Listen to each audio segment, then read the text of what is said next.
एटेक्सल physics sir Imran यामीन। आज है 8 अप्रैल 2023। Start कर रहे हैं यूनिट नंबर 3। और यूनिट नंबर 3 में आपके सामने हमने जनवरी 2020 का एक पेपर सेलेक्ट किया है। और इस पेपर को कराने के लिए मेरी अपनी ऑब्जर्वेशन ये है कि अगर आपने IGCSE ओ लेवल्स किया हुआ है तो उसमें जो हम लोग पेपर 62 किया करते थे, बिल्कुल उसी स्टाइल का ATP स्टाइल का पूरा पेपर है। और इसमें अगर आपके पास यूनिट 1 और यूनिट 2, जो जाहिर सी बात है आप यूनिट 3 करने के लिए बैठ रहे हैं, तो यूनिट 1 और यूनिट 2 की आपके पास नॉलेज है, तो इंशाल्लाह ये पेपर आपको बड़े आराम से हो जाएगा। तो चलें कि स्टार्ट करते हैं। क्वेश्चन नंबर 1 करंट इलेक्ट्रिसिटी का। और क्वेश्चन नंबर 1 में कह रहे हैं कि एक स्टूडेंट है और वो स्टूडेंट इन्वेस्टिगेट कर रहा है, इन्वेस्टिगेशन कर रहा है। अस्सलाम वालेकुम अब्दुल रहमान। हाँ बेटा, बिल्कुल शुरू कर रहे हैं, हम आपका इंतजार कर रहे थे, अब स्टार्ट कर रहे हैं। क्वेश्चन बेटा ये है कि एक स्टूडेंट है, वो स्टूडेंट इन्वेस्टिगेट कर रहा है कि अगर मैं डायोड का टेम्परेचर चेंज करूं, तो डायोड का टेम्परेचर चेंज करने पर, ठीक है जनाब, क्या चेंज आएगा उस पीडी पर जो डायोड को करंट कंडक्ट कराना शुरू कर देता है। तो अगर इसकी थोड़ी सी थ्योरी आपके पास नॉलेज हो तो अच्छी बात है। क्या नॉलेज होनी चाहिए, तो जरा सुनिएगा। अगर आप याद करें डायोड, तो डायोड का ग्राफ मैंने आप लोगों को पढ़ाया हुआ है। डायोड के ग्राफ के अंदर अगर मैं यहाँ पे वोल्टेज रखूँ और यहाँ पे करंट रखूँ, ठीक है, तो जरा गौर से सुनना बेटा। डायोड के ऊपर जब हम वोल्टेज बढ़ाना शुरू करते हैं, ठीक है जनाब, तो ओम्स लॉ तो ये कहता है जैसे ही वोल्टेज अप्लाई करोगे करंट पास होना शुरू हो जाएगा। आपने वोल्टेज अप्लाई करा लेकिन डायोड से करंट पास नहीं होता। वोल्टेज अप्लाई करा, करंट पास नहीं होता। वोल्टेज आपने इंक्रीज करा, करंट पास नहीं होता। एक सर्टेन वोल्टेज तक करंट पास होता ही नहीं है। तो ग्राफ अलोंग एक्स एक्सिस ही रुका रहता है और उसके बाद फिर ग्राफ नीचे से ऊपर जाना शुरू होता है। तो एक सर्टेन वोल्टेज तक करंट पास नहीं होता। उस वोल्टेज को हम लोग कहते हैं पोटेंशियल बैरियर। तो नाम याद करना जरूरी नहीं है, लेकिन ये नॉलेज होना जरूरी है कि एक सर्टेन वोल्टेज तक ऐसा होता है कि जनाब करंट पास होता ही नहीं है। तो वो वोल्टेज की एक सर्टेन रीडिंग होती है। फॉर एग्जाम्पल, वो डायोड है, उसका पोटेंशियल बैरियर 0.7 वोल्ट है, कि 0.7 वोल्ट से कम का वोल्टेज होगा तो करंट पास नहीं होगा। उसके बाद फिर करंट पास होना शुरू हो जाएगा। ठीक है जी।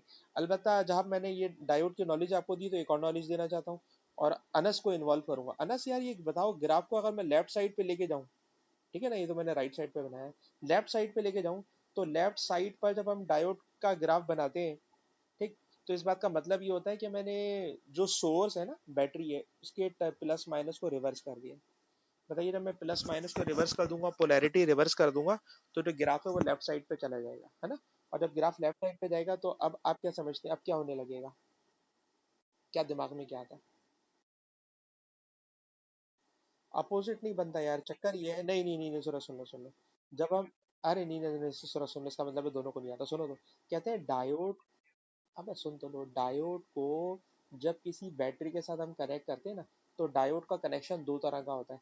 एक का नाम होता है फॉरवर्ड बाइज, जो करंट कंडक्ट कराता है। एक का नाम होता है रिवर्स बाइज। अगर मैंने सोर्स की पोलैरिटी को रिवर्स कर दिया ना बेटा, तो मैंने डायोड को रिवर्स बाइज कर दिया। रिवर्स बाइज में करंट ही पास नहीं होता। Forward bias diode current pass कराता है, रिवर्स बाइज में करंट पास नहीं होता। ठीक है जनाब। इसलिए लेफ्ट साइड के ऊपर ग्राफ यूजुअली देगा ही नहीं। ठीक। और अगर देगा भी तो बहुत एक्सेप्शनल केस है, फिर वो बहुत लंबी हो जाएगी, हम इस टॉपिक से हट जाएंगे। लेकिन ये वाली बात अनस बेटा समझ में आती है कि when a diode is connected in forward bias it conducts current. और जब करंट कंडक्ट करता है आफ्टर पोटेंशियल बैरियर, तो ये वाला ग्राफ है। रिवर्स करूंगा तो सर रिवर्स बाइज में तो करंट ही पास नहीं होता। बहुत हाई वोल्टेज पे क्या होता है वो मैं लंबी नहीं करना चाह रहा। अच्छा जी, टॉपिक पढ़ा जाए। टॉपिक यार ये है कि जो पोटेंशियल बैरियर है, जिसको मैंने पोटेंशियल बैरियर का नाम दिया है, कह रहे हैं पोटेंशियल बैरियर में क्या चेंज आ जाएगा अगर मैं टेम्परेचर चेंज करूंगा, ठीक है ना। इस बात को इन्वेस्टिगेट करना चाह रहे हैं। और इन्वेस्टिगेशन के लिए कह रहे हैं कि आपने एक डायग्राम लेबल के साथ ड्रॉ करनी है, जो आप इन्वेस्टिगेशन को परफॉर्म करते वक्त करेंगे। सिर्फ डायग्राम बनानी है, बस सिर्फ डायग्राम। ठीक है जनाब। कोई फार्मूला नहीं लगाना, कुछ नहीं करना, ना कोई रिजल्ट कंक्लूड करना, ठीक है जी। सिर्फ एक्सपेरिमेंट डिजाइन करके बताइए। तो बताइए, जब हम कहते हैं इसका एक्सपेरिमेंट डिजाइन करना, तो एक्सपेरिमेंट डिजाइन करने के लिए क्या करेंगे, तो जरा एक्सपेरिमेंट डिजाइन करने के लिए आपको ड्राइंग करनी, और ड्राइंग के लिए मैं आपसे कहूंगा पेंसिल स्केल अगर आप लेके बैठे हुए तो बहुत अच्छी बात है। ठीक, डिजाइन जनाब इसका ये है कि फॉर एग्जांपल ये एक बीकर है, ठीक है जी। इस बीकर में फॉर एग्जांपल ये मैंने थोड़ा सा पानी भर दिया, ठीक है जनाब। इस पानी से भरे बीकर के अंदर मैंने एक वायर हैंग कर दिया। इस वायर के बिटवीन में मैंने एक ऐसा डायोड लगाऊंगा जो वाटर प्रूफ होगा, मैंने कोई इलेक्ट्रिक धमाका नहीं कराना है, ये डायोड है। और इस डायोड के साथ, ठीक है ना, इस डायोड को मैं सर्कल करना चाह रहा हूँ ताकि पता चले कि ये वाटर प्रूफ है, ठीक है ना, ये डायोड वाटर प्रूफ है। ठीक, वाटर प्रूफ करने के लिए डायोड मैंने इस तरह का बनाया है। और उसके बाद आप लोग भी ड्राइंग कर रहे हैं मेरे साथ में, ये अज्यूम कर रहा हूँ, ठीक है जी। ये डायोड है, डायोड को मैंने पानी के अंदर डाल दिया है, पानी में एक वाटर प्रूफ डायोड मैंने ला के रखा है। और अब इसके अंदर मैं क्या करने जा रहा हूँ, इसके अंदर सर जाहिर सी बात है मैंने करंट पास कराना है। जब मैंने करंट पास कराना है तो करंट पास कराने के लिए मैं इसको एक वो लगा दूंगा, सोर्स बैटरी लगा दूंगा। और जब कभी बैटरी लगाएं तो ज़्यादा अच्छा ये होता है कि बैटरी के साथ हमेशा स्विच लगाया करें ताकि स्विच ऑन ऑफ करने के काम आ सके। इसके साथ इसके अंदर एक हमेशा वेरिएबल रजिस्टर लगाया करें। वेरिएबल रजिस्टर का फ़ायदा ये होता है कि इससे हम करंट या वोल्टेज को अपनी मर्ज़ी से वेरी कर सकते हैं। इसके साथ करंट मेजर करना है, और करंट मेजर करने के लिए जनाब अली मैंने यहाँ पर एक एम मीटर लगा देना है और एक यहाँ पर वोल्ट मीटर लगा देना है। अच्छा, आप जानते हो कि जो एम मीटर होता है वो हमेशा सर्किट में सीरीज में लगाते हैं, और जो वोल्ट मीटर होता है वो हमेशा सर्किट में पैरेलल लगाते हैं। तो वोल्ट मीटर मैंने पैरेलल लगाया, एम मीटर मैंने सीरीज में लगाया, ठीक है जनाब। ये मैंने बेटा स्विच लगा दिया, और क्योंकि मैंने इसका टेम्परेचर के साथ कनेक्शन स्टडी करना है, इसलिए टेम्परेचर को इन्वॉल्व करने के लिए मैंने इस बीकर को एक स्टैंड पर रख दिया। और इस स्टैंड के नीचे ये मैंने फॉर एग्जांपल एक बर्नर लगा दिया। ये 4 नंबर दे रहा है इसी चीज़ के ड्राइंग के, इसलिए ज़रा ड्राइंग अच्छी से बना ले यार, ठीक है जी। ये बर्नर से मैं इसको हीट करूँगा, और जब मैं इसको बर्नर से हीट करूंगा तो ऑब्वियसली टेम्परेचर बढ़ेगा। जब टेम्परेचर बढ़ेगा तो टेम्परेचर का कभी भी कोई क्वेश्चन हो तो जाहिर सी बात है हमें थर्मामीटर भी इसमें लगा देना चाहिए। ये मैंने थर्मामीटर लगा दिया, ठीक है जी। अब इस थर्मामीटर को किसी स्टैंड पे लगा दें ताकि कोई ये ना बोले कि ये किस तरीके से आपने रखा हुआ। बाकी सारी चीज़ें टेबल पे रखी हुई, ठीक है जी। अब उसने बोला यार ये कि लेबल करें, तो ये सारी चीज़ों के नाम लिखना शुरू कर दें। तो नाम लिखने लिखूंगा तो बड़ा लंबा टाइम कर दूंगा मैं। तो अगर आप नाम लिखे बगैर काम चला सकते हैं, या इतनी देर में आप लोग ड्राइंग कर रहे हैं। ये रेयोस्टेट लगाया मैंने, रेयोस्टेट मींस वेरिएबल रेजिस्टर। ये एम्पियर मीटर है। हाँ,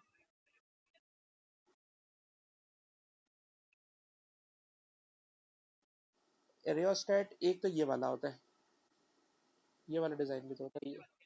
हाँ बिल्कुल, वही चीज़ है, वही चीज़ है, वही चीज़ है, दोनों एक ही चीज़ है, हाँ। हाँ, दोनों एक्सेप्टेबल है, ये दोनों होते हैं वेरिएबल रेजिस्टर, ठीक है। अच्छा जनाब, ये रेयोस्टेट है, रेयोस्टेट को मैंने लगाया हुआ है जिससे मैं करंट वोल्टेज कम ज़्यादा कर सकता हूँ, ठीक है ना। और इसके अंदर जनाब होगा यही वाला काम कि हम लोग जो है पहले एक रीडिंग लेंगे बर्नर के बगैर नॉर्मल टेम्परेचर पे, और नॉर्मल टेम्परेचर पे रीडिंग लेने के लिए वही काम करेंगे क्या, कि रेयोस्टेट से वोल्टेज को ग्रेजुअली बढ़ाना शुरू करेंगे, और बढ़ाते बढ़ाते बढ़ाते करंट की रीडिंग नोट कर लेंगे कि यहाँ से करंट आना शुरू हो गया था। उसके बाद फिर बर्नर नीचे लगा देंगे, टेम्परेचर बढ़ेगा किसका, पहले पानी का, पानी से डायोड का, डायोड का जब टेम्परेचर बढ़ेगा थर्मामीटर में टेम्परेचर की रीडिंग बढ़ी भी आएगी, फिर मैं रेयोस्टेट से अगेन वोल्टेज चेंज करूंगा जिससे करंट चेंज होगा, और फिर हम कोई नई रीडिंग सर्च करेंगे कि कितने वोल्टेज पर करंट का फ्लो स्टार्ट हो गया। ठीक, तो आई होप कि सारी बात समझ में आ गई होगी। अब जब हम, हाँ बोले, ब्लू में लेफ्ट, ये तो मैंने आयरन स्टैंड लगा दिया ताकि थर्मामीटर कहीं गिर ना जाए, वरना आप बोले यहाँ, या आपने हवा में लटका दिया है क्या। ये है आयरन स्टैंड। कोई भी बात समझ में नहीं आ रही तो भैया पूछ लो, मैं लिख दूंगा। हाँ बेटा अब्दुल रहमान कोई लफ्ज पूछना चाह रहे हैं, ठीक है ना।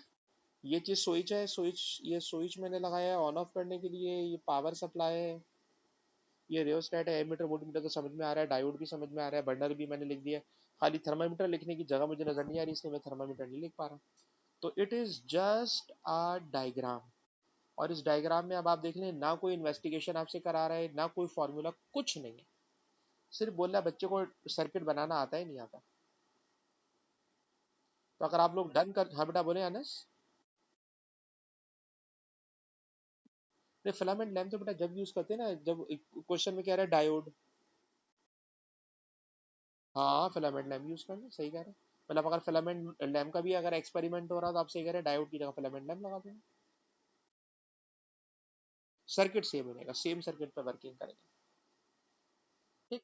और इसके अंदर देखो, सर्किट के अंदर जो मेन चीज है ना, रूल जहन में रखना है कि ammeter always connected in series, voltmeter always connected in parallel, switch always connected with positive terminal of cell, rheostat is connected to control current and voltage. ठीक है। if a experiment about temperature, तो you must use a thermometer. बस ये सारी की सारी चीजें दिमाग में रखें तो सारी बातें आराम से होती चली जाती हैं। हाँ हाँ। तो इसके अंदर कोई खास बात नहीं है, कुछ भी नहीं, वायर है, सिंपल। Simple wire. नहीं, वाटर में और कुछ भी नहीं डाला, वाटर तो खाली सिर्फ इसलिए डाला है ताकि पानी आहिस्ता आहिस्ता गर्म होता है, अपने अंदर हीट एब्जॉर्ब करता रहता है। ठीक है ना। अगर मैं पानी के बगैर डायरेक्ट डायोड के नीचे वो लगा दूंगा ना, फ्लेम, तो डायोड जल जाएगा, आग लग जाएगी डायोड में डायरेक्ट। हाँ, तो उसको एज ए मीडियम यूज कर रहे हैं हम लोग। ये बिल्कुल ऐसे ही ना, जैसे अगर आप अंडा बॉयल कर रहे हो तो आप अंडे को फ्लेम पे रख के गर्म कर सकते हो, बॉयल कर सकते हो नहीं। तो हम लोग उसको पानी में डाल देते हैं ताकि वो पानी के अंदर हीट एब्जॉर्ब होती रहती है, उससे ग्रेजुअली हीट अंडे में जाती रहती है, फिर अंडे को वो जो है बॉयल कर देती है। तो वो मैंने अंडा बॉयल करने वाली टेक्निक जहन में रख के बनाई है। ठीक है बेटा। अच्छा चले, इसके बाद थोड़ा सा आगे चलते हैं। तो आगे चलने में कह रहे हैं जनाब कि इस एक्सपेरिमेंट को जब हम कर रहे होते हैं, तो एक्सपेरिमेंट को करते वक्त हो सकता है कि कोई प्रॉब्लम आ जाए। अब क्या प्रॉब्लम आ सकती है? तो प्रॉब्लम यार याद रखिएगा, कभी भी ऐसा कोई एक्सपेरिमेंट हो जिसके अंदर बर्नर गरम हीट कर रहे हो, तो हमें डर लगता है हमारे हाथ ना जल जाए। हाथ जलने के अलावा तो इसके अंदर कोई चीज का खतरा नहीं होता, नंबर वन। नंबर टू, अगर करंट इलेक्ट्रिसिटी का एक्सपेरिमेंट है तो उसमें भी हमें डर लगता है कि कहीं हमें करंट ना लग जाए। तो करंट और हीट से कभी भी डर लग रहा हो, तो इससे बचने का एक ही तरीका होता है। कोई तरीका जहन में आता हो तो बताइए अनस भाई। अच्छा, अनस तो कोई भी नहीं, सॉरी। सारिम बताइए बेटा। हाँ, बस बस बस बस। बस सही, बस सही। ग्लव्स यूज कर लेंगे। ठीक है ना। ग्लव्स पहनने हैं हाथ में, और अगर ग्लव्स पहनने हैं तो मैं यहाँ पे लिखना नहीं चाह रहा, लिखने में टाइम लंबा लगेगा। तो मैंने ये स्क्रीनशॉट आपके साथ शेयर कर लिया। The investigation involves heating process, so make sure to use gloves while handling hot beaker और use clamp to hold any hot equipment। ठीक है ना। क्लैम यूज करें ताकि कोई गर्म चीज को हमें हाथ से पकड़ना ही ना पड़े, और अगर हाथ से पकड़ना भी पड़े तो हमारे पास ग्लव्स होना चाहिए। ठीक है जी। तो बेटा अगर मैं लिखूंगा तो मैं 1 घंटे में इस पेपर को खींच नहीं पाऊंगा, इसलिए मैंने कुछ सपोर्ट अपने लिए पहले से अरेंज करके रखी हुई। अच्छा जी, ये क्वेश्चन नंबर 1 हो गया खत्म जी, माशाल्लाह सारे भाई, क्वेश्चन 1 खत्म हो गया। टोटल 5 क्वेश्चन है, पहला क्वेश्चन। हाँ, 5 मार्क आ गए, और ईमानदारी की बात है, फ्री के मार्क है। नहीं यार, चारों तो 6 नंबर भाई, 6 नंबर है। अच्छा जी, अब आ रही है क्वेश्चन नंबर 2 में। क्वेश्चन नंबर 2 की पहले स्टोरी पढ़े जरा, स्टोरी समझ में आए, स्टोरी है क्या। पहले जरा स्टोरी देखें। स्टोरी आप लोग रीड करें, हमारे पास कोई कॉल आ रही है, जरा इसको हम सुन लें जी। अस्सलाम वालेकुम। जी जी, मैं बात कर रहा हूँ। जी जी। हाँ, अच्छा सर, मैं इस टाइम के मैं ना ऑनलाइन क्लास पढ़ा रहा हूँ रिकॉर्डिंग के साथ, तो अगर आप 1 घंटे बाद कॉल कर लें तो बड़ा अच्छा हो जाएगा। ठीक है सर। ओके चलो। अच्छा बेटा, आप लोगों ने अगर इस क्वेश्चन को रीड कर लिया हो तो आई होप कि क्वेश्चन आपको समझ में आ गया होगा कि पानी के अंदर एक बीकर रखा हुआ है, बीकर के अंदर उन्होंने लोड ला के रखा हुआ है, और लोड आप बढ़ाते जाओगे तो जाहिर सी बात है बीकर जो होगा वो उतना ज़्यादा पानी के अंदर डिप करता चला जाएगा। ठीक है जनाब। पानी के अंदर वो डिप करता चला जाएगा। अच्छा जी, अब अगर वो पानी के अंदर डिप कर रहा है, तो अब उन्होंने नीचे एक फार्मूला दिया हुआ है, और जो फार्मूला दिया हुआ है ये अपथरस का फार्मूला है। अब अपथरस का फार्मूला क्योंकि मुझे याद है कि हमने अपथरस के फार्मूले आपको पढ़ाए हुए, 2-3 फार्मूले पढ़ाए हुए। अच्छा, अब्दुलरहमान से पूछना इसलिए चाहूंगा क्योंकि अब्दुलरहमान पेपर 1 दे चुके हैं। अब्दुलरहमान, आपको याद है पानी में अगर किसी चीज को लाके रखा जाए तो उस पर जो अपथरस एक्ट करता है, उस अपथरस का फार्मूला आपको याद है अब्दुलरहमान?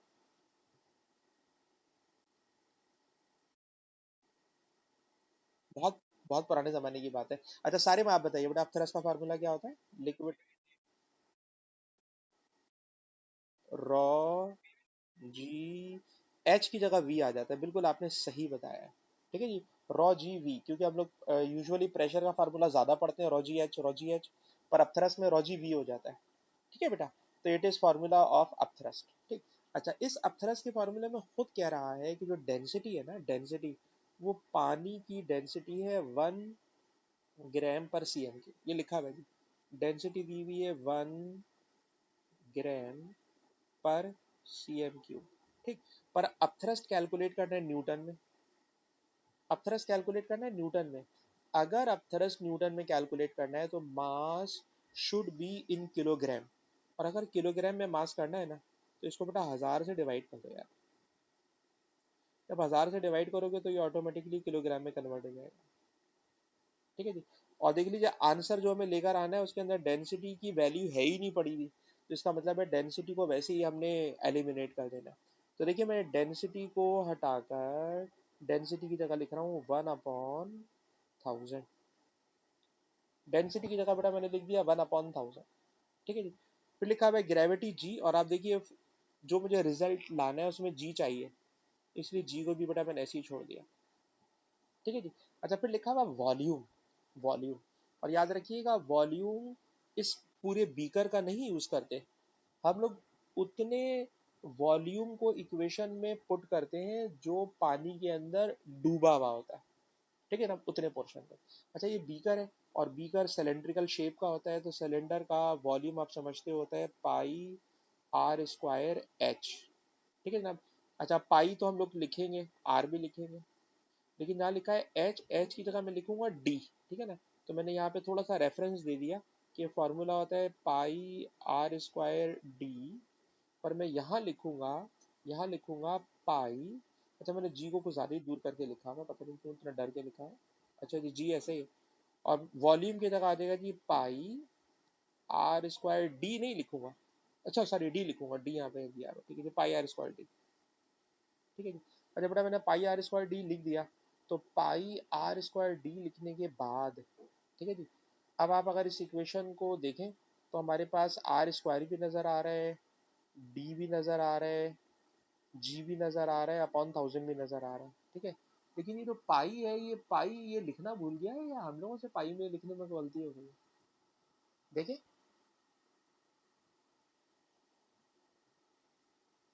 क्योंकि पाई के बगैर तो ये नहीं हो सकता, ये पाई तो किसी भी सूरत में कैंसिल आउट नहीं हो सकता। u इज इक्वल टू ये बन गया g pi r square d g divided by 1000। ठीक है जी। इस इक्वेशन को था शो दैट, वो हमने शो दैट कर दिया। ठीक है ना, अब ये मैंने शो दैट कर दिया है, और इस शो दैट के अंदर मुझे अपनी डेरिवेशन में कोई शक नहीं है किसी भी तरह का कि ये जो पाई आ रहा है ये पाई में आएगा, इक्वेशन में आएगा। और इस इक्वेशन में इसने पाई नहीं लिखा हुआ, ये बात मेरे समझ में नहीं आती कि एडेक्सल वाला इतनी बड़ी गलती कर सकता है क्या। हाँ भैया, आप में से कोई बच्चा मेरे साथ है या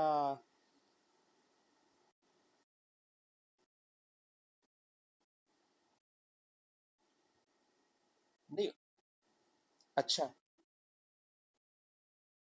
हाँ मैं वही तो कह रहा हूँ आपसे कि इस पाई के बगैर तो ये चल ही नहीं सकता। ठीक है ना, इस पाई के बगैर नहीं चल सकता ये। तो मैं अपनी जगह पे कॉन्फिडेंट कि पाई आएगा, इसमें पाई इसने लिखा हुआ नहीं है। लेकिन हम इसको ऐसा करते हैं ना, अभी जब ये पूरा पेपर खत्म कर लेंगे तो इस वाले आंसर को मार्किंग स्कीम में क्रॉस चेक कर लेंगे। नहीं नहीं, अभी नहीं, अभी अभी अभी लंबी हो जाएगी, लंबी हो जाएगी। ये एक चीज ऐसी है जिसमें कोई शक नहीं है। एक बार ना मैं सोचूं भाई यार पता नहीं क्या हो गया, और आपको पता है अगर मैं कभी फंस रहा होता हूँ, हाँ, इंसान हूँ भाई, इतनी बोर्ड पढ़ा रहे हैं तो कभी फंस सकते हैं। तो फंसते हैं तो मैं फौरन बोलता हूँ यार सारे में देखो इसको, ठीक है ना। इसमें यार कोई शक वाली बात ही नहीं भैया, बेफिक्र होकर जाने दो। लेकिन क्लास के फौरन बाद में इसको मार्किंग स्कीम में क्रॉस चेक कराऊंगा आपको। ठीक है। तो ये भी अगर देखा जाए तो 4 नंबर की डेरिवेशन जो इसने दी है मजाक है।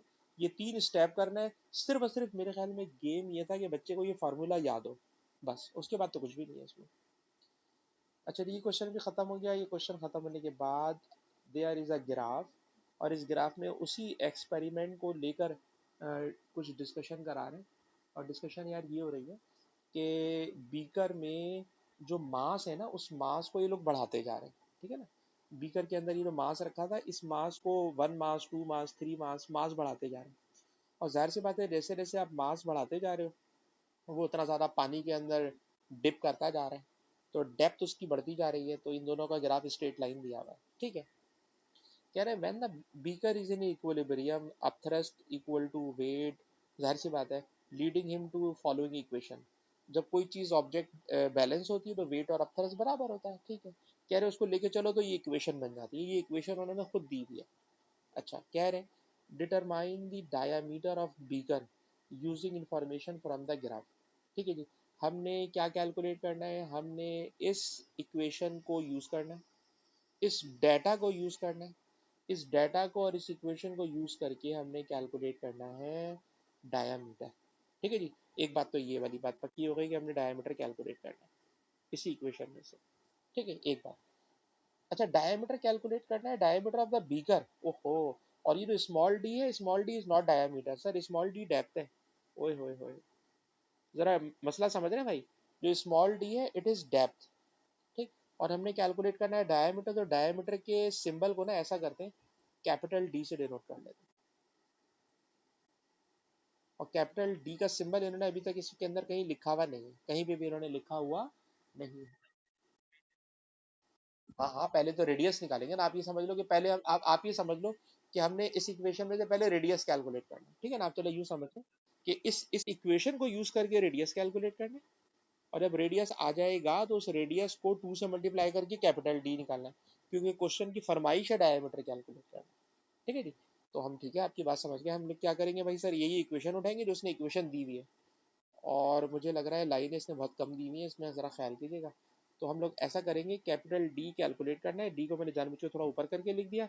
गिवन इक्वेशन में से मैं आर स्क्वायर को बेटा सब्जेक्ट बना रहा हूँ। तो गिवन इक्वेशन में से अगर बेटा मैं आर स्क्वायर को सब्जेक्ट बनाऊँ, तो R square is equal to M. अच्छा, इस एम को ना मैं जानबूझ के थोड़ा सा लेफ्ट साइड की तरफ लिख रहा हूँ, एम। और उसके बाद जाएगा डेंसिटी, डेंसिटी को भी बेटा मैंने ऐसे ही लिखा है, पाई को भी बेटा मैंने ऐसे लिखा है। आर स्क्वायर तो उधर जा चुका है जहाँ लिखा है डी। तो डी को बेटा मैंने जानबूझ के थोड़ा सा लेफ्ट साइड की तरफ करके लिखा है, एम अपॉन डी को थोड़ा सा एक तरफ कर दिया। वजह, यार ये जो एम अपॉन डी है ना, इस एम अपॉन डी में एक बात कहना चाह रहा हूँ आप बच्चों से कि जरा सीखना। सर, कभी भी फिजिक्स में कोई ग्राफ दिया हुआ, तो उस ग्राफ में हमें दो चीजें यूज करना होती है, आइदर ग्रेडियंट और एरिया अंडर द कर्व। ये दो चीजें, ठीक है ना। या तो ग्रेडियंट यूज करना होता है या area under the curve use करना होता है, ठीक। अब आप खुद देखिए कि जो हमें ग्राफ दिया हुआ है, इस ग्राफ का भी अगर मैं आपसे कहूँ कि यार मुझे ग्रेडियंट कैलकुलेट करना, तो आप जानते हो ग्रेडियंट का फॉर्मूला होता है, ग्रेडियंट का फॉर्मूला होता है कि जो क्वांटिटी वाई एक्सिस पर आ रही है और जो क्वांटिटी एक्स एक्सिस पर आ रही है, ठीक है जनाब, उसका रेशो। अब आप जरा मुझे देख के बताइए, अगर मैं ग्रेडियंट को कैपिटल जी से डिनोट कर दूं, तो सर वाई एक्सिस पे आ रही है डेप्थ और एक्स एक्सिस के ऊपर आ रहा है मास, ठीक है ना। तो पता ये चला कि सर अगर डी अपॉन एम लिखा हुआ होता ना, तो it is equal to gradient. अच्छा, जो इक्वेशन मेरे पास लिखी हुई है इसमें लिखा हुआ है एम अपॉन डी, तो एम अपॉन डी के लिए क्या करो यार, इसको रेसिप्रोकल कर लो। और जब आप इसको रेसिप्रोकल करते हो तो it becomes M upon D. तो m upon D is 1 upon gradient of the curve, ठीक है। 1 upon gradient of the curve, तो बेटा मैंने लिखा R square is equal to 1 upon gradient को बेटा मैं यहाँ जानबूझ के पूरी स्पेलिंग करके लिख रहा हूँ, इंटू डेंसिटी इंटू पाई, ठीक है। बेटा जरा जल्दी से इसको कॉपी कीजिएगा कि पता ये चला कि अगर मैं इस इक्वेशन का, इस कर्व का ग्रेडियंट निकालूं, ठीक, ग्रेडियंट मुझे निकालना पड़ेगा, ग्रेडियंट मुझे निकालना पड़ेगा। कैसे निकालेंगे ग्रेडियंट, तो ग्रेडियंट में निकालने जा रहा हूँ सर। ग्रेडियंट निकालने के लिए आपको करना ये पड़ेगा कि इस ग्राफ के ऊपर कोई से भी अच्छे से 2 पॉइंट ले लो, कोई से भी अच्छे 2 पॉइंट ले लो। तो मुझे तो एक अच्छा पॉइंट ये वाला लग रहा है, इसका एक्स कोऑर्डिनेट 0 है, इसका एक्स कोऑर्डिनेट बेटा 0 है, और इसका वाई कोऑर्डिनेट जरा जूम करें तो 1.2, 1.4, 1.6 है, ठीक है। एक पॉइंट बेटा मैंने इसका ये वाला ले लिया।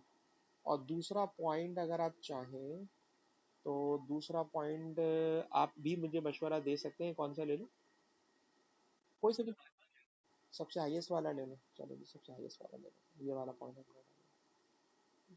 सबसे हाईएस्ट वाला ले लें तो इसका एक्स कोऑर्डिनेट 200 और इसका वाई कोऑर्डिनेट मुझे क्या लग रहा है 6.2, 6.4, 6.4, 6.6 और 6 पॉइंट नहीं 6.8 हो जाएगा ना, तकरीबन 6.8 है, चलेगा 6.8 यार, ठीक है जी 6.8 हो गया।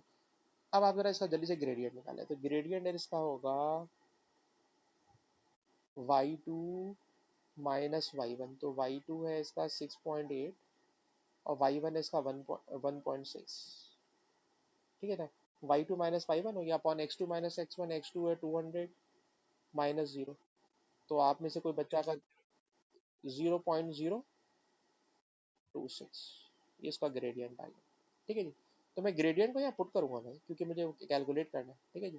तो अच्छा अलबत्ता मैंने इसको इतना नीचे करके लिख दिया कि एक लाइन मेरी फंस रही है, R square is equal to gradient आ गया जी 0.026, ठीक है जी। उसके बाद चाहिए डेंसिटी, डेंसिटी इसने दी हुई है 1 ग्राम पर cm क्यूब, अच्छा 1 ग्राम पर cm क्यूब, अच्छा डेंसिटी ये आ जाएगी, और इधर भी आप देखें मास ग्राम में है और ये भी सेंटीमीटर में, ठीक है जी। तो मुझे डेंसिटी यही वाली यूज कर लेनी चाहिए, डेंसिटी में यही वाली यूज कर रहा हूँ, 1 यूज कर रहा हूँ, क्योंकि सारी की सारी ऊपर वैल्यूज ग्राम cm क्यूब में ही है। फिर लिखा हुआ है पाई, पाई की वैल्यू होती है यार 3.142, ठीक है 3.142, और अब कोई बच्चा बेटा मुझे जरा पूरा आर निकाल के अंडर रूट भी करके ना, स्क्वायर है तो स्क्वायर का अंडर रूट करके पूरा आर बता दे फाइनल करके क्या आ रहा है। ये 10.99 हो गया, 10.99 का अंडर रूट करो तो क्या आ रहा है,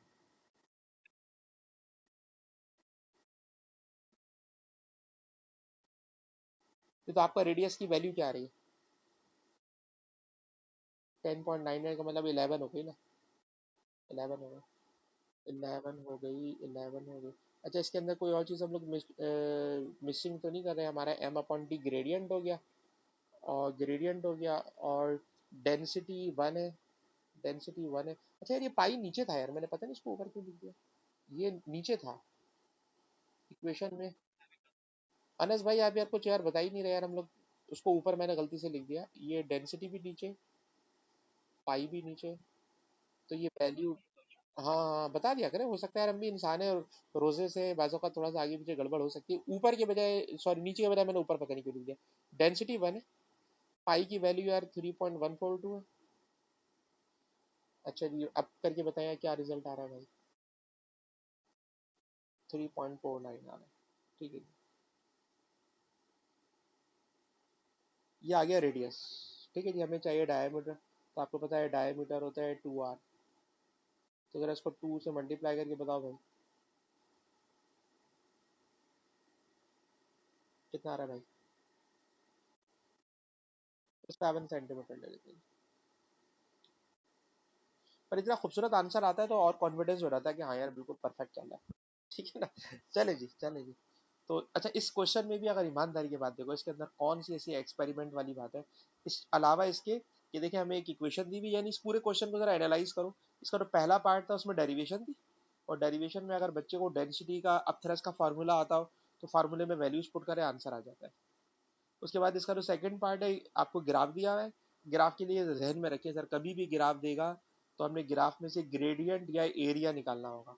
अब ग्रेडियंट या एरिया निकालने के लिए जो मुझे इक्वेशन दी हुई थी उस इक्वेशन में से पहले हमने रेडियस को अलग करा, प्लान कर लिया रेडियस को डबल करेंगे तो डायमीटर आएगा।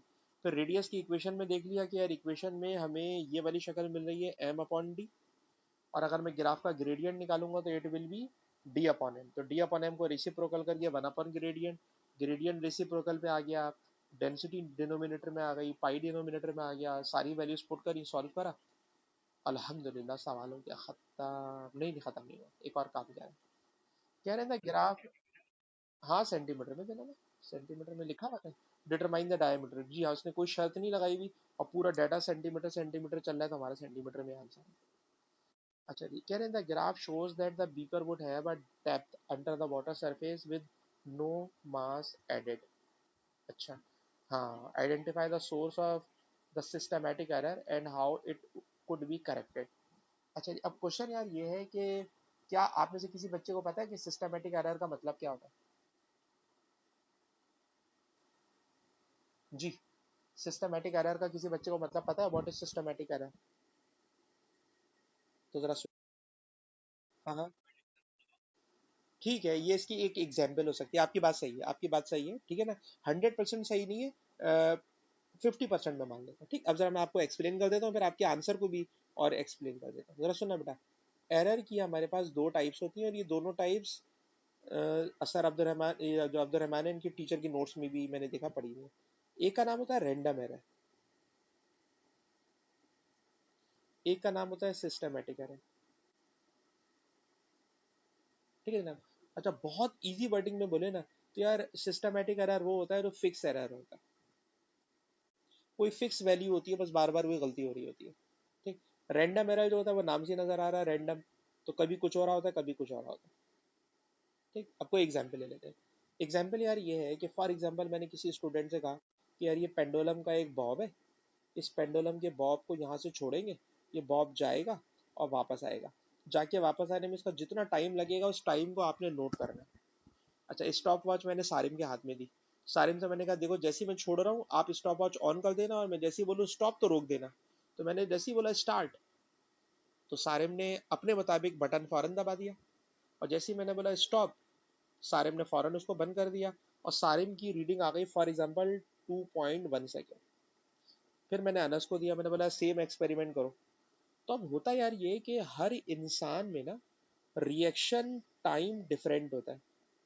ठीक है ना, रिएक्शन टाइम डिफरेंट होता है। मैंने बोला स्टॉप, तो कोई बच्चा फौरन बटन दबा देगा, कोई बच्चा सुनने के बाद बटन दबाएगा। तो it is human error. Human error कभी भी होगा ना, इंसान जहाँ पे इन्वॉल्व होगा, तो उसकी जो वैल्यू होती है वो हमेशा कभी कम आएगी, कभी थोड़ी सी ज्यादा आएगी, क्योंकि हम इंसान है, मशीन तो नहीं है कि एक्यूरेट बिल्कुल। तो ऐसा एरर जो ह्यूमन की वजह से हो रहा और जिसकी वैल्यू फ्लक्चुएट करती हुई नजर आ रही है, it is called a random error. ठीक। अब जरा आ जाइए सिस्टमेटिक एरर। सिस्टमेटिक एरर में क्या हो रहा है सर? सिस्टमेटिक एरर में ये होता है ऐसा एरर जो फिक्स है। क्या फिक्स है? फॉर एग्जाम्पल कोई आप कैलकुलेशन कर रहे हो, उस कैलकुलेशन में आप जी की वैल्यू लेके चल रहे हो 9.8, पर याद रखिएगा पूरी दुनिया में ना जी की वैल्यू 9.8 हर जगह नहीं है। ठीक है, ये 9.8 एवरेज वैल्यू है। इक्वेटर के करीब जाओगे तो जी की वैल्यू कुछ और है, पोल्स के करीब आओगे तो जी की वैल्यू कुछ और है। तो हमने ये एक एवरेज वैल्यू ली हुई है।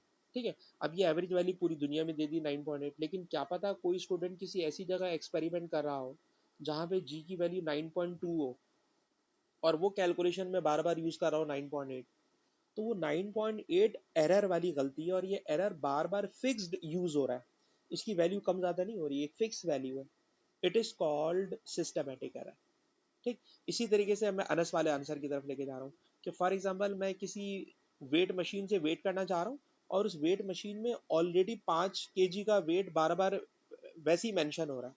ठीक है ना, 5 न्यूटन का रीडिंग पहले से ही आ रही है बगैर कुछ रखे, लेकिन जैसे मैं कुछ रखता हूँ तो रीडिंग बार बार 5 न्यूटन की एरर आ रहा है। तो वो 5 न्यूटन का एरर जो मशीन की खराबी की वजह से, जो अनस ने एग्जाम्पल दी, तो ऐसा एरर जो डिवाइस में हो, मशीन में हो, it is called fixed error. ठीक है जी। अच्छा, अभी हम लोग जो एक्सपेरिमेंट कर रहे हैं, इस एक्सपेरिमेंट में जो बीकर उसने रखा हुआ है ना पानी के अंदर, अब आप बताइए बीकर का अपना पर्सनल मास भी कुछ ना कुछ होगा। फॉर एग्जाम्पल वो 20 ग्राम है। ठीक है, अब इसके अंदर उन्होंने एक मास ला के रखा फॉर एग्जाम्पल 100 ग्राम का। तो ये जब ग्राफ प्लॉट कर रहे हैं तो ये 100 ग्राम को लेके प्लॉट कर रहे हैं, उसके अंदर ये बीकर वाले मास को शामिल कर ही नहीं रहे। तो इस पूरी कैलकुलेशन में, इस पूरे ड्राइंग में उन्होंने क्या गलती की हुई है सर? गलती उन्होंने ये की हुई है कि उन्होंने बीकर के मास को कैलकुलेशन में या ड्राइंग में यूज नहीं किया। तो जो इन्होंने बीकर के मास को इग्नोर करके कैलकुलेशन कर रहे हैं, अच्छा बीकर का मास फिक्स मास है 20 ग्राम, तो ऑब्वियसली हर रीडिंग में 20 ग्राम का एरर आ रहा है। ठीक है ना, 20 ग्राम का एरर आ रहा है, फिक्स्ड एरर आ रहा है, क्योंकि वो बीकर के मास को कंसीडर कर ही नहीं रहे। तो it is called systematic error. और जब कभी सिस्टमैटिक एरर होता है ना, तो हमेशा याद रखिएगा अगर दो क्वांटिटीज एक दूसरे के साथ डायरेक्टली प्रोपोर्शनल है, तो अगर सिस्टमैटिक एरर नहीं होता तो ग्राफ ओरिजिन में से पास हो रहा होता। ठीक है ना, ग्राफ ओरिजिन में से पास हो रहा होगा। लेकिन अगर कोई स्ट्रेट लाइन वाला ग्राफ है और वो ओरिजिन में से पास नहीं कर रहा, उस ग्राफ का आइदर वाई इंटरसेप्ट की वैल्यू आ रही है और एक्स इंटरसेप्ट की वैल्यू आ रही है। तो इन दोनों से हमें पता चलता है कि इस ग्राफ में, इस एक्सपेरिमेंट में सिस्टमैटिक एरर है। तो सिस्टमैटिक एरर की पहचान क्या है कि ग्राफ में अगर दो क्वांटिटीज डायरेक्टली प्रोपोर्शनल है तो graph should pass through origin, but if a graph having y intercept or x intercept value, it means that there is a systematic error। ठीक, काफी लंबी करके मैंने सुना दी। अच्छा, कोई बच्चा मुझे बताएगा, अनस आपसे पूछेंगे, अनस बेटा ये बताइए रैंडम एरर ग्राफ में कैसे पकड़ाई में आ जाता है कि भाई ये रैंडम एरर है। सिस्टमेटिक तो मैंने बताया एक्स इंटरसेप्ट या वाई इंटरसेप्ट आ जाएगा, रैंडम एरर ग्राफ पे कैसे पकड़ाई में आता है? तो उसका आंसर ये है कि सर जब कभी रैंडम एरर होगा ना, तो रैंडम एरर की वजह से सारे के सारे जो पॉइंट्स होंगे ना वो ऑन द लाइन नहीं आ रहे होंगे, क्योंकि ह्यूमन एरर आ रहा है। कोई रीडिंग ग्राफ के नीचे आ रही होगी, कोई रीडिंग ग्राफ की थोड़ा सा ऊपर आ रही होगी, और फिर इन्हीं रीडिंग्स को लेकर हम लोग लाइन ऑफ बेस्ट फिट बनाते हैं। तो लाइन ऑफ बेस्ट फिट इसीलिए हमेशा बनाते हैं ताकि हम मिनिमाइज कर सकें रैंडम एरर के अफेक्ट को। तो बात ये बनी कि जब कभी रैंडम एरर होगा तो ग्राफ के पॉइंट्स स्कैटर्ड पॉइंट्स होंगे। ठीक है, scattered point on the graph random error को रिफ्लेक्ट करता है, और एक्स और वाई इंटरसेप्ट ग्राफ के ऊपर हमें सिस्टमेटिक एरर को रिप्रेजेंट करता है। ठीक है ना? तो जो बात बेटा मैंने बताई है बड़ी तफसील के साथ बता दी। अलबत्ता इस बात को अगर मैं लिखूंगा तो लिखने में टाइम लगेगा, तो मैंने इसका आंसर अपने पास अरेंज करके आपके लिए पहले से रखा था। तो ज़रा इसको व्हाट्सएप के ऊपर जाके देखते हैं कि व्हाट्सएप के ऊपर मैंने इसको किस तरह से आपके साथ शेयर किया। तो ज़रा देखते हैं जनाब, व्हाट्सएप हमें दिखाइए हमारा आंसर, ये वाला है। देखिए जी, systematic error is due to ignoring the beaker mass that can be added to the slotted masses, then plot the graph of total mass against the depth। ठीक है जनाब, हमने इग्नोर किया हुआ है बीकर के मास को, जिसकी वजह से सिस्टमेटिक एरर आ रहा है। ठीक है जनाब, और हम टोटल मास यूज नहीं कर रहे। ठीक, तो बहुत लंबी मैं एक्सप्लेनेशन दे चुका हूँ, इसलिए इट इज इनफ। चलिए बेटा जल्दी से आगे बढ़ते हैं। हाँ बेटा अब्दुल रहमान, आपको मेरी बात समझ में आई? अब्दुल रहमान, अब्दुल रहमान, ठीक है बेटा ठीक है। तो अल्हम्दुलिल्लाह दो क्वेश्चन खत्म हो गए सारिम भाई, दो क्वेश्चन खत्म हो गए। जबरदस्त जी जबरदस्त। Now question number 3, now question number 3, question number 3 में अब हमें लग रहा है ये रिफ्रैक्शन वाले टॉपिक की तरफ हमें लेके जा रहा है। तो कह रहे जनाब एक स्टूडेंट है, वो इन्वेस्टिगेट कर रहा है रिफ्रैक्शन ऑफ लाइट, और रिफ्रैक्शन ऑफ लाइट के लिए आज वो सॉल्ट सोल्यूशन यूज कर रहा है, यानी पानी में नमक मिलाएगा। ठीक है, और उसकी डेंसिटी को डिफरेंट करेगा। तो डिफरेंट डेंसिटी को कैसे कर सकते हैं? तो भाई किसी बीकर में अगर थोड़ा सा, सॉरी बीकर में पानी भरा हुआ है, उसमें 1 चमचा नमक डालो तो पानी की डेंसिटी कम होगी, 2 चमचे डाल दोगे तो डेंसिटी और ज्यादा हो जाएगी। जितना ज्यादा नमक डालते चले जाओगे तो सॉल्ट सोल्यूशन की डेंसिटी उतनी ज्यादा चेंज होती चली जाएगी। ठीक है जी, कह रहे हैं इस सॉल्ट सोल्यूशन को, जिसकी डेंसिटी हम लोग इंक्रीज कर रहे हैं, तो उसके अंदर बता रहे हैं कि जैसे जैसे डेंसिटी इंक्रीज कर रहे हैं, खुद बता रहे हैं डेंसिटी इंक्रीज कर रहे हैं, तो उसमें स्पीड ऑफ लाइट डिक्रीज होती जा रही है। ठीक है, उन्होंने सारी बातें खुद बता दी है। फिर कह रहे हैं जनाब उन्होंने एक रे बॉक्स यूज करा हुआ है, इससे लाइट जा रही है, और ये लाइट किस पे इंसिडेंट हो रही है? तो कह रहे हैं ये प्रोटेक्टर नहीं है, ये एक कंटेनर है, एक बर्तन है। और क्या बात है जनाब, उन्होंने जो बर्तन बनाया है वो इस शेप का बनाया है जिससे आप एंगल भी मेजर कर लेंगे, और इसके अंदर उन्होंने पानी भर दिया है सॉल्ट वाला। ठीक है जी, अब ये कह रहे हैं डिस्क्राइब अ मेथड। अब आपने मेथड डिस्क्राइब करना है। कौन सा मेथड डिस्क्राइब करना है? मेथड डिस्क्राइब करना है कि किस तरह से आप इसकी डेंसिटी को कनेक्ट करेंगे स्पीड ऑफ लाइट के साथ। ठीक है जनाब, तो आप में से कोई बच्चा हमें बता सकता है इसके अंदर आपके दिमाग में क्या बात आती है?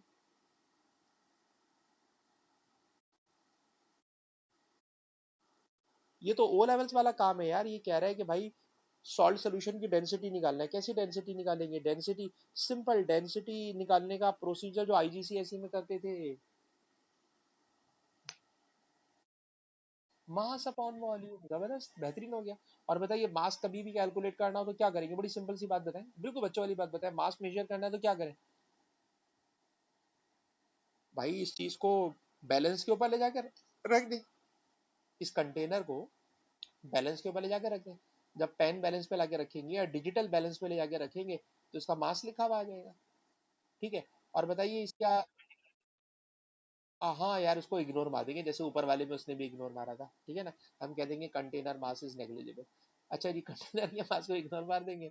अच्छा, हमें तो खाली उसका मास चाहिए। वॉल्यूम कैसे निकालेंगे बताएं, जल्दी से बताएं। किसी भी लिक्विड का वॉल्यूम निकालना हो तो क्या करते थे आईजीसीएसई में? सारे, अबे नहीं नहीं नहीं भाई, इसके अंदर जो पानी भरा हुआ है ना, उस पानी को डाल देंगे मेजरिंग सिलेंडर में। मेजरिंग सिलेंडर में पानी को भरोगे तो मेजरिंग सिलेंडर से उसका वॉल्यूम आ जाएगा, सिंपल। कुछ नहीं करना। हाँ, चक्कर ये आया। हाँ, आपके दिमाग के अंदर आ गई बहुत सारी मुश्किल मुश्किल बातें, और इसके अंदर मुश्किल बात लगानी ही नहीं है। इसमें कोई मुश्किल बात नहीं लगानी है, इसमें सिंपल। अच्छा, इसका भी आंसर मैंने अरेंज करके रखा हुआ है, तो अगर इसको पढ़ ले तो जरा जल्दी से काम निबट जाएगा। लिखा जी, density is mass per unit volume. पहले फॉर्मूले का रेफरेंस दिया कि डेंसिटी होती है मास पर यूनिट वॉल्यूम, ठीक। अब मास कैसे निकालेंगे, तो लिखा है mass of solution can be found using top pan balance. Balance पे ले जाके रखो, मास आ जाएगा। वॉल्यूम कैसे निकालेंगे, सर मेजरिंग सिलेंडर में पानी को भर दें, उसका वॉल्यूम आ जाएगा। उसके बाद दोनों को फार्मूले में पुट करें, डेंसिटी आ जाएगी। सिंपल है जी, बहुत सिंपल। तो अब इससे आप ये वाली बात जरा सीख लें कि इस पेपर को करते वक्त दिमाग में ज्यादा मुश्किल बातें नहीं लानी है। वो सीधी सीधी सी कोई आसान सी बात पूछ रहा होगा। अल्हम्दुलिल्लाह। तो ये भी 3 मार्क मेरे ख्याल में इसने फ्री के दिए, ठीक है ना। ये आईजीसीएसई में जिस तरह हम लोग पढ़ते थे मास अपॉन वॉल्यूम, ये वही मास अपॉन वॉल्यूम वाली कहानी और कुछ भी नहीं। ठीक है जी, आगे चले। अब्दुल समझ में आ रही है बेटा बात? डेंसिटी है मास पर यूनिट वॉल्यूम, मास निकालेंगे टॉप पेन बैलेंस से, और वॉल्यूम निकालेंगे मेजरिंग सिलेंडर से, और कहानी खत्म। अच्छा, अब आ जाइए यहाँ पे। यहाँ पे लगता है शायद कुछ नई बात करें। कह रहे जनाब, स्टूडेंट इंक्रीज कर रहा है density of salt solution. Salt solution की डेंसिटी को इंक्रीज कर रहा है। पहले तो बेटा जरा खुद से क्वेश्चन को ना गौर से पढ़ें, क्योंकि टीचर अगर सब कुछ पढ़ के बता देगा तो फिर आपका थिंकिंग प्रोसेस ज़ाया हो जाएगा। तो मैं सब समझता हूँ कि आपको इसको खुद से पहले गौर करना चाहिए। गौर करें बेटा खुद से।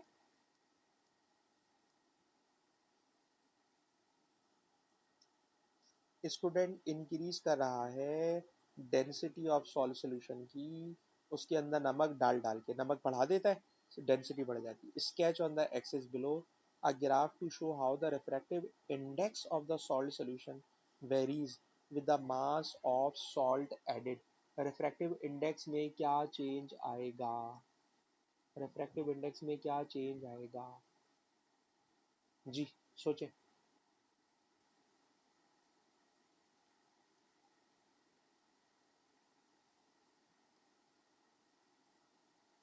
मैं बड़ा दिमाग लगा रहे।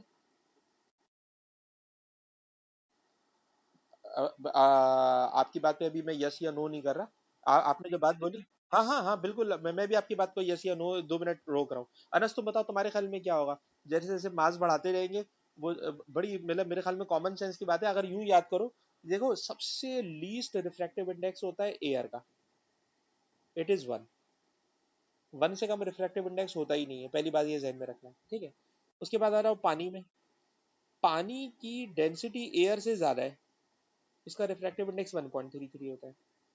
फिर हम लोग पढ़ते थे ओ लेवल्स में, गिलास का रिफ्रैक्टिव इंडेक्स होता है 1.5। कहना क्या चाह रहा हूँ सर, जैसे जैसे डेंसिटी बढ़ती जा रही है ना, तो हमने तो देखा रिफ्रैक्टिव इंडेक्स भी बढ़ता जा रहा है। सबसे कम रिफ्रैक्टिव इंडेक्स किसका होता है? एयर का होता है। तो एयर का रिफ्रैक्टिव इंडेक्स 1 है। इसका मतलब हुआ रिफ्रैक्टिव इंडेक्स कभी भी जीरो नहीं होता, तो ग्राफ जीरो से स्टार्ट नहीं होगा, कम से कम किसी वैल्यू 1 से स्टार्ट होगा। नंबर 1, ठीक है। नंबर 2, सर हम जैसे जैसे मास बढ़ाते जाएंगे ना, सर मास बढ़ेगा, मास बढ़ेगा। किस चीज का मास बढ़ा रहे हैं? सर हम पानी में नमक बढ़ाते जा रहे हैं, मास बढ़ा रहे हैं, तो लिक्विड की डेंसिटी बढ़ती जा रही है। और बताइए, डेंसिटी बढ़ती है तो रिफ्रैक्टिव इंडेक्स भी हमेशा बढ़ता है। क्यों बढ़ता है सर? ये आपके सामने लिखा हुआ है। और कोई बच्चा बताएगा सबसे हाईएस्ट रिफ्रैक्टिव इंडेक्स किसका है? डायमंड का। सर डायमंड की डेंसिटी बहुत हाई है, इसका रिफ्रैक्टिव इंडेक्स है 2.4। तो हाईएस्ट वैल्यू 2.4 है, लीस्ट वैल्यू 1 है।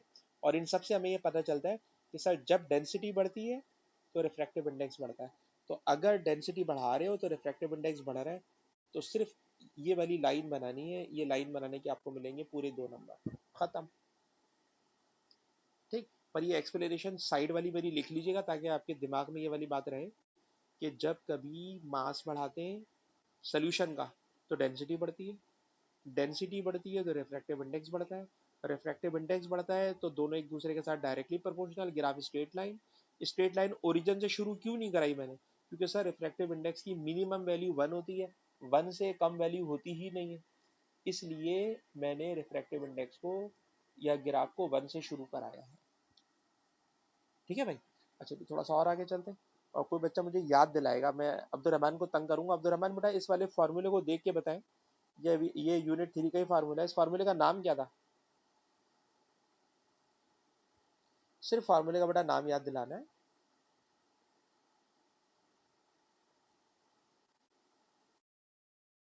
नहीं नहीं, रिफ्रैक्टिव इंडेक्स नहीं, इस फार्मूले का कोई नाम था ना यार, सिर्फ नाम पूछ रहा हूँ। नहीं नहीं, मैंने जिस दिन ये वाला टॉपिक पढ़ाया था उस दिन तो अब्दुल रहमान को पढ़ाया था और आप एब्सेंट थे, तो मुझे लग रहा है इसलिए आपको, हाँ आप लेकिन एब्सेंट तो थे, पर मैंने आपको रिकॉर्डिंग दी थी यार, ऐसा ना करें, रिकॉर्डिंग आपने देखी थी। आपको भी याद नहीं आ रहा नाम? अच्छा आप बताएं भाई, अनस बेटा नाम क्या था इस टॉपिक का? इस टॉपिक, स्नेल्स लॉ। जी, यार पढ़ाया है ना स्नेल लॉ, यार स्नेल लॉ आना चाहिए तुम्हें। अरे चले, ये बात मैंने ऐसी पूछी है, इसका इस क्वेश्चन से कोई कनेक्शन नहीं है, पर थोड़ा सा क्रॉस चेक तो करेंगे ना, पढ़ भी रहे हो या मैं अकेले अकेले सुना रहा हूँ? तो मुझे तो ये लग रहा है अकेले अकेले सुना रहा हूँ। तो सुने आगे। कह रहे जनाब, इस क्वेश्चन में करना क्या है, स्नेल्स लॉ का एक इक्वेशन दी हुई है, और इस इक्वेशन को पढ़ें तो लिखा हुआ है डिस्क्राइब कीजिए ग्राफिकल मेथड। ठीक है जनाब, ग्राफिकल मेथड लिखना है, इंग्लिश लिखनी है, और कैलकुलेट क्या करना है, एन कैलकुलेट करना है, टू डिटरमाइन एन, एन होता है रिफ्रैक्टिव इंडेक्स। तो एक बात तो पक्की है सर, पहले एन को सब्जेक्ट बने, और जब आप एन को सब्जेक्ट बनाओगे तो एन को सब्जेक्ट बनाकर रिजल्ट बन जाएगा sine theta one divided by sine theta two. ठीक है ना? पहली बात तो ये हो गई कि एन को कैलकुलेट करना है, इसलिए मैंने एन को सब्जेक्ट बना लिया। Number one. नंबर टू, यार मुझे ये बताओ कि ग्राफिकल मेथड की बात हो रही हो तो हमारे दिमाग में ग्राफ को स्टडी करते वक्त दो बातें आती हैं दिमाग में। सर आइदर ग्रेडियंट वाली कोई कहानी होगी, या एरिया अंडर द कर्व वाली कोई कहानी होगी। ठीक, ग्रेडियंट वाली कहानी कब होती है? सर जब कभी हमें फॉर्मूला रेशो की फॉर्म में नजर आ रहा हो, तो पक्की बात है सर ग्रेडियंट वाली कहानी होगी। और जब कभी हमें कोई फॉर्मूला प्रोडक्ट की फॉर्म में नजर आ रहा हो, तो समझ जाइए ये एरिया वाली हमें दिमाग में बातें लानी होंगी। ये टेक्निक सीखिएगा भैया, टेक्निक सिखा रहा हूँ मैं आपको, कि जो चीज़ हमने कैलकुलेट करना है पहले उसको सब्जेक्ट बनाए, सब्जेक्ट बना के देखें फॉर्मूले की जो शक्ल बनी है वो रेशो वाली है या प्रोडक्ट वाली है।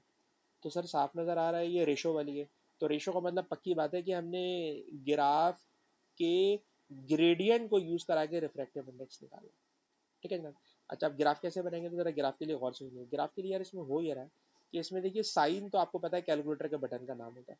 ठीक, और इस वाली बात को भी जरा एक बात बच्चों को मैं एज अ नॉलेज बताना चाह रहा हूँ, वो ये कि याद रखिएगा कि ये जो साइन थीटा होता है ना, साइन थीटा, ठीक है ना, अब साइन थीटा की बात कर रहा हूँ, तो साइन थीटा में याद रखिएगा 0 डिग्री से लेके 90 डिग्री तक जैसे जैसे थीटा की वैल्यू बढ़ रही होती है ना, वैसे वैसे साइन थीटा की वैल्यू भी बढ़ रही होती है। ग्राफ होता इस शक्ल का है। ठीक है, लेकिन कहना ये चाह रहा हूँ कि अगर थीटा इंक्रीज हो रहा होगा तो साइन थीटा की वैल्यू भी इंक्रीज हो रही होगी। पर ये कहाँ से कहाँ तक होता है, 0 डिग्री से 90 डिग्री तक। जितना थीटा बड़ा होगा, यानी कि थीटा जितना बड़ा रहा होगा साइन थीटा भी वैसे ही बढ़ रहा होगा।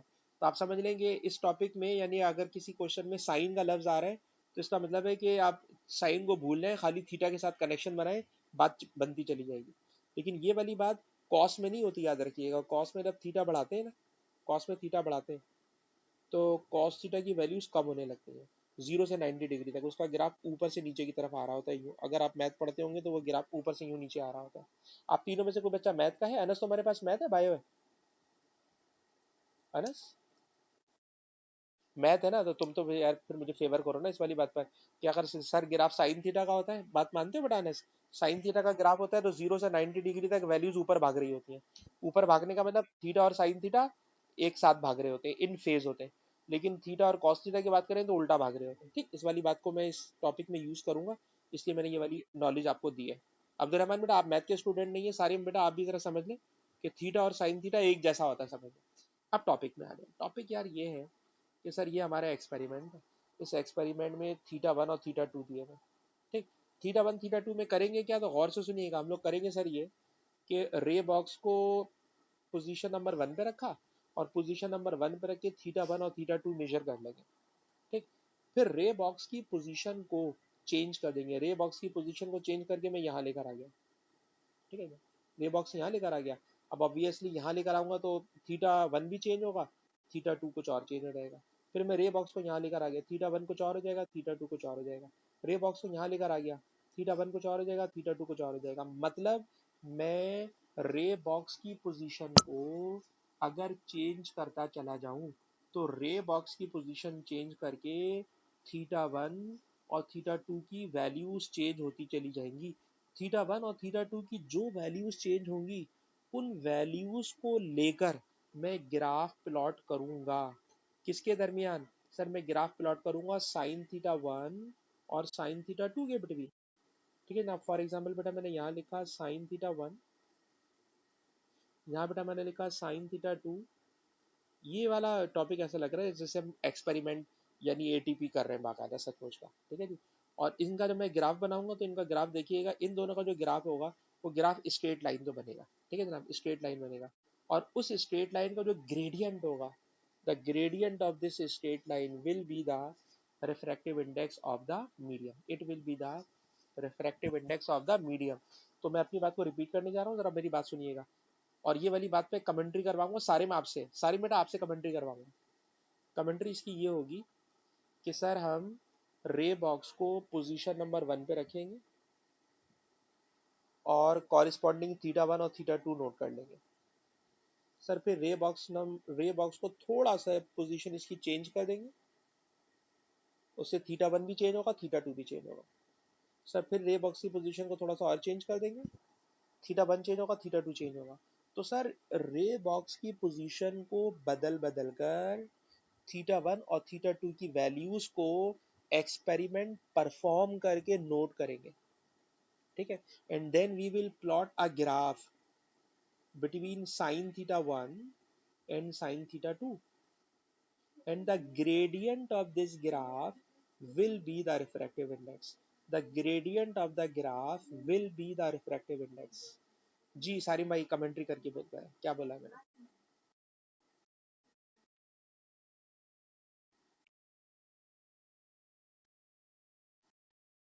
हाँ हाँ हाँ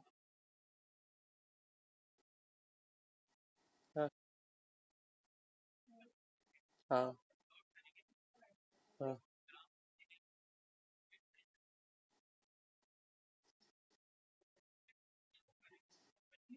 हाँ हाँ बोले। अरे भाई हम आपको पूरी इंग्लिश लिखी हुई देंगे, टेंशन क्यों ले रहे हैं आप, जरा देखिए। हाँ अरेंज करके रखते हैं भाई, आप वैसे थोड़ी क्लास लेके बैठ जाते हैं। अच्छा जी, अब जरा देखिए। हाँ हाँ हाँ हाँ हाँ। मैं भी आपको ग्राफ वाली चीज अभी दोबारा उस पेज पे जाके दिखाता हूँ। ठीक है, पहले जरा इस वाली इंग्लिश को पढ़े। जरा इंग्लिश पढ़े, लिखा है फॉर अ गिवन सोल्यूशन, यानी पहले हमने एक सोल्यूशन ले लिया, उस सोल्यूशन की डेंसिटी एक सर्टेन डेंसिटी होगी। ठीक है, उसके अंदर हमने क्या लिखा है, for a given solution the student should take at least 5 sets of values of theta 1 and theta 2। ठीक, अब ये प्रॉपर इंग्लिश लिख रहे हैं, वैसे भी हम आपको बता रहे थे रे बॉक्स की पोजीशन को चेंज करें। रे बॉक्स की पोजीशन को चेंज कर रहे हैं तो obviously we are changing values of theta 1 and theta 2। ठीक, और 5 सेट्स का मतलब है रे बॉक्स को एट डिफरेंट 5 पोजीशंस पर प्लेस करेंगे, उस वैल्यूज को नोट करेंगे and then plot the graph. ठीक है, और इस प्लॉट जब ग्राफ को प्लॉट करेंगे तो मैं एनएस वाले सवाल का जवाब दे रहा हूँ कि देखो अभी हमने जो फार्मूला बनाया है n is equal to sine theta 1 upon sine theta 2, तो साइन थीटा 1 को ऑब्वियसली वाई एक्सिस पर ही रखना पड़ेगा। अगर आप उसको वाई एक्सिस पे नहीं रखोगे, मैं इसके ऊपर लिख नहीं सकता, इसलिए मैं जरा इसका स्क्रीनशॉट ले लूँ। अब मैं इसे स्क्रीनशॉट पे लिख सकता हूँ, तो जरा सुनिएगा।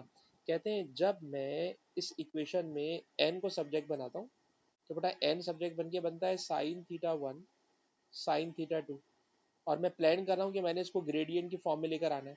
तो ग्रेडियंट की फॉर्म में पता है आपको ना कि ये y2 माइनस वाई वन होता है और नीचे वाला x2 माइनस एक्स वन होता है। ठीक है जनाब, ये मुझे लिखने नहीं दे रहा। तो x2 माइनस एक्स वन होता है, तो इसीलिए हम पहले से प्लान करके रखेंगे कि y एक्सिस के ऊपर साइन थीटा 1 होना चाहिए और x एक्सिस के ऊपर साइन थीटा 2 होना चाहिए। ठीक है, फिर ये जो ग्राफ होगा ये स्ट्रेट लाइन होगा और इस स्ट्रेट लाइन का ग्रेडियंट निकाल लेंगे और यही जो ग्रेडियंट होगा it will be the refractive index. ठीक है जी, तो बिल्कुल प्रॉपर वर्डिंग में भी हम आपको लिखा हुआ दे रहे हैं, लेकिन फिर मैं आपको सजेस्ट करूंगा कि देखो, टीचर आपको एक आइडियल सिचुएशन लिख के देता है कि आइडियल ऐसा होता है, लेकिन इस पेपर को जब आप खुद से प्रैक्टिस करो, क्योंकि अभी तो मैं आपको करा रहा हूँ, अभी आप देख रहे हो, और मुझे नहीं लगता कि आप मेरे साथ लिख रहे होगे, क्योंकि लिखने बैठोगे तो बड़ा लंबा टाइम लग जाएगा। तो अगर ज्यादा चाहिए होगा कि जब मैं ये पेपर खत्म करा दूं ना, तो इस पेपर को आप खुद से लेके बैठो और अपनी वर्डिंग में लिखो। लिखोगे तो भैया लिखना आएगा, लिखोगे तो लिखना आएगा। ठीक है जी। तो इसका जो आंसर है वो मैंने आंसर एक्सप्लेन कर दिया है, उसका आइडियल आंसर आपको स्क्रीनशॉट की फॉर्म में दे दिया है। और मेरे ख्याल में क्वेश्चन खत्म अभी भी नहीं हुआ, अच्छा अभी भी कुछ और कह रहा है, अच्छा ये कुछ और भी कह रहा है, आ जाए और आगे आ जाए। लेकिन ये बताएं, ऊपर वाला सवाल तो समझ में आ गया भाई सर, रे बॉक्स की हो। हाँ हाँ, वो यार उसमें आ तो गया, उसके अंदर लिखा था कि टेक एटलीस्ट 5 रीडिंग्स, 5 रीडिंग्स ले ली। जरा रुक जा, 5 रीडिंग्स ले ली। उन 5 रीडिंग्स को लेके जब हम ग्राफ प्लॉट कर देते हैं ना, फिर वो टेक एवरेज वाला सेंटेंस गायब हो जाता है, क्योंकि जब आप ग्रेडियंट निकालते हो ना, तो ग्रेडियंट हमेशा एवरेज वैल्यू को शो करता है। ठीक है ना, ग्राफ बनाने का मकसद ही यही होता है। अगर हम ग्राफ नहीं बना रहे होते, तो फिर आपका वाला सेंटेंस होता कि sir take 5 readings and then take their average. ठीक है ना। लेकिन यहाँ पर जब आप ग्राफ प्लॉट कर रहे हो, तो ग्राफ के अंदर जब कभी हम लाइन ऑफ बेस्ट फिट बनाते हैं, तो लाइन ऑफ बेस्ट फिट बनाने का मतलब ही यही होता है कि हम एक एवरेज लाइन बनाने जा रहे हैं। ठीक है ना, एवरेज लाइन बनेगी, क्योंकि उसके अंदर ऑब्वियसली रैंडम एरर भी आएगा, स्कैटर्ड पॉइंट होंगे, रैंडम एरर आएगा, लाइन बनेगी पर वो लाइन ऑफ बेस्ट फिट होगी। उसके जब आप ग्रेडियंट निकालते हो, तो फिर एवरेज निकालने वाला सेंटेंस गायब हो जाता है। ठीक है। अच्छा जल्दी से और आगे चले, आगे चले। और हम समझ रहे थे कि ये सवाल खत्म हो गया, लेकिन कुछ और भी फरमा रहे हैं। क्या कह रहे हैं, जिन्हें फरमा रहे हैं कि स्टूडेंट मेजर। अब क्या मेजर कर रहे हैं, जरा खुद से पहले रीड करें, खुद से बेटा रीड करें, ताकि सवाल पढ़ना है।